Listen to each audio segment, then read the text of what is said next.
चरण स्पर्श one of the most controversial topics जिस पे वीडियो बनाया तो ऑब्वियसली मेरा तो पत्ता कट गया खत्म। But still to the point.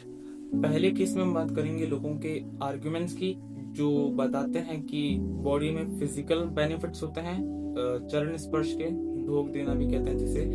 And दूसरे केस में बात करेंगे मेंटल स्ट्रक्चर की। So starting with the first case, हमारे पास पहला आर्ग्यूमेंट आता है कि ढोक देने से एनर्जी फ्लो होता है, किसी की पॉजिटिव एनर्जी वाइब्रेशंस हम तक आ जाती है, कि एक बायो इलेक्ट्रिक सर्किट है जो पैरों को हाथ से टच करने से पूरा हो जाता है। सो ये एक बेसिकली आर्गुमेंट है जो सुनने से ही समझ में आ रहा है कि कितना गलत है, क्योंकि अगर ऐसा होता तो we will surely be able to measure that energy.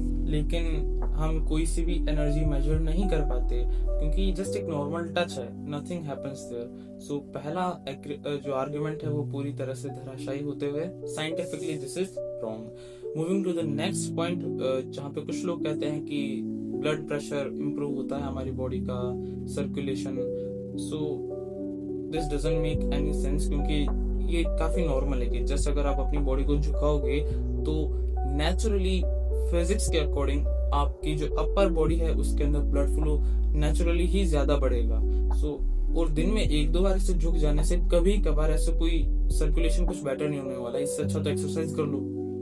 इसके अलावा कुछ कहते हैं कि नर्वस सिस्टम एक्टिवेट होता है, तो ऑब्वियसली नर्वस सिस्टम तो एक्टिवेट होगा, बट सिर्फ धोख देने से नहीं। आप कोई सा भी एक्शन करो, मैं बोल रहा हूँ तो मेरा नर्वस सिस्टम एक्टिव है, मैं अगर अपने हाथ को जस्ट यहाँ पे टच करूंगा तो भी मेरा नर्वस सिस्टम एक्टिव हो रहा है। So it's happening at every action. सिर्फ भला धोख देने से क्या हो रहा है? तो अभी तक हमने बात की फिजिकल बेनिफिट्स की जो कि सारे मिथ्स थे, एंड अब बात करते हैं मेंटल इम्पैक्ट की। तो ऑब्वियसली साइकोलॉजिकल मेंटल इम्पैक्ट्स हमेशा रहते हैं और ये डिपेंड करता है आपकी मेंटलिटी पे, आप किस तरह से चीजों को लेते हैं। तो किसी भी चीज के फायदे नुकसान दोनों हो सकते हैं। अब हम बात करते हैं, लेट्स सपोज किसी को फायदा हो रहा है कि धोख देने से एक साइकोलॉजिकल उसकी बॉडी पे इम्पैक्ट पड़ रहा है, वो एक अच्छी वाइब्रेशंस उसको फील हो, तो भी क्या, उसकी अप्रोच तो गलत है। कोई इंसान जो आपके ही आयाम का है, समान आयाम का, समान मस्तिष्क के साथ, बस उसका एक्सपोजर इस दुनिया में ज्यादा रहा है, उसको एक्सपीरियंस ज्यादा रहा है, हो सकता है नॉलेज ज्यादा हो, एज डजंट मैटर।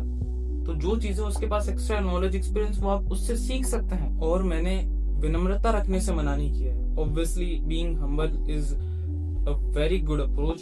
विनम्र रहो, शांत रहो, क्रोध मत करो, सबको इज्जत दो। बट मैं जस्ट इस पर्टिकुलर चीज की बात कर रहा हूँ, इस धोख देने की, जो एक रिचुअल के तौर पे चली आ रही है। आप किसी को अपने से ऊंचे आयाम पे कैसे रख सकते हैं जबकि आप और वो समान है? तो यहाँ पे बस एक कारण बचता है इस चीज का कि ये धोख क्यों दिया जाता है। वो कारण है जस्ट एक परंपरा है, एक कल्चरल ट्रेडिशन है जो बस चला आ रहा है, जो करना चाहिए। तो ऑब्वियसली ये हमारे सामने निकल के आता है एक मेंटल कंडीशनिंग, एक मानसिक बंधन, जिस पर मैंने पूरा वीडियो बनाया जो आप यहाँ पे जाके देख सकते हैं। तो जितने भी इस तरह के बंधन हैं इनको ऑब्वियसली तोड़ा जाना चाहिए। और कुछ लोग कहते हैं कि चरण स्पर्श जो है श्रद्धा भाव प्रकट करने का एक तरीका है। तो टॉकिंग अबाउट रियलिटी, तो एक्चुअल में तो देखो यही होता है। ज़्यादातर किसी भी घर में चल जाओ कि आप हर किसी को धोख दे रहे हो, तो बट आपके मन में उतनी श्रद्धा, उतनी जो इज्जत भले आपके मन में नहीं होगी, पर फिर भी आप धोख देते हो। सो जस्ट एक मेंटल कंडीशनिंग है, बाउंडेशन है। अगर आपको श्रद्धा भाव प्रकट करना है तो आप बहुत सारे तरीके यार उनसे कर दो। आप किसी पर्सन में अच्छी चीज़ें, आप उन पॉइंट्स को नोट डाउन करा दो। बहुत सारे तरीके हैं, आप उनकी मदद कर सकते हैं किसी न किसी तरीके से। बाकी एक्चुअल में तो धोख देना आशीर्वाद से रिलेट करता है, जिसके बारे में हम साइकोलॉजिकल इम्पैक्ट के बारे में पहले ही बात कर चुके हैं। बाकी टाटा बाय बाय।